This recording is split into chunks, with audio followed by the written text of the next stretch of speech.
Good morning, welcome to the 80 Securities Markets Update. We'll start today with a look at the latest economic releases from the US before going into some explanation about the FOMC decision. But another disturbing news came in for the housing market in the US as the pending home sales unexpectedly declined by 1.8% in June, despite the fact that estimates were to rise by at least of 0.9%. Moreover, May's reading has been revised even lower toward 0.6%, or instead of 0.9%, and this is the biggest monthly decline since December of 2013. Despite also these figures, the market reaction was muted as all eyes back then were on the FOMC decision.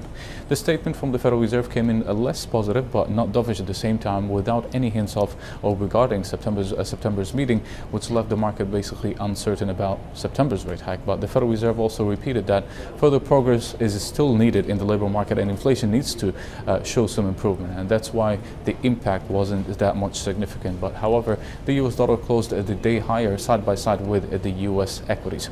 In the meantime, traders need to watch the upcoming economic releases because it's not about the FOMC anymore. It's all about the upcoming releases this week and the week ahead, including the GDP today, which is expected to grow by almost more than 2.5%, in addition to the core PCE price index, which is the preferred inflation index for the Federal Reserve on Monday, and finally the jobs report on Friday or next Friday. Better than expected outcomes is likely to keep September's rate hike on the table, and the US dollar may start to rise again or may continue to rise further, while disappointing data should have a notable negative impact on the US dollar, as the case for a rate hike in September will be very weak.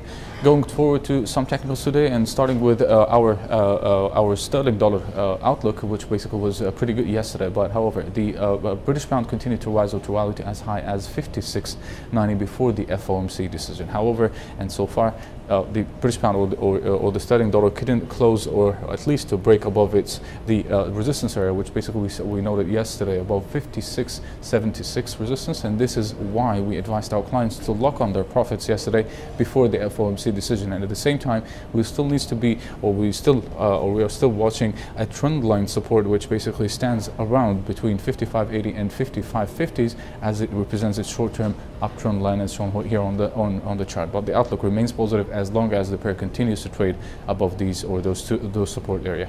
In addition to that, going forward also to the US dollar index, which basically closed the day higher, but again there is no confirmation for the bull run yet, as the index also remains still well below its broken uptrend line support, which basically mentioned a few days ago. And at the same time, today's GDP data should confirm the next outlook, at least for tomorrow trading day.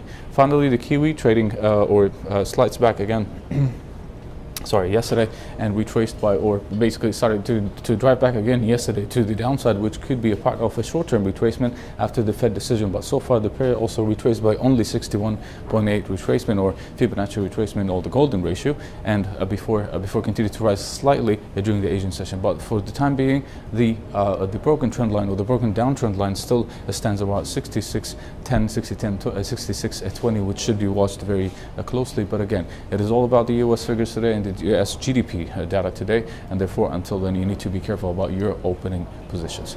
This is it for today. You can follow us on our social media sites, Twitter, Facebook and YouTube, to get the latest economic releases, reports and analysis. Thank you for watching. I'll see you once again tomorrow.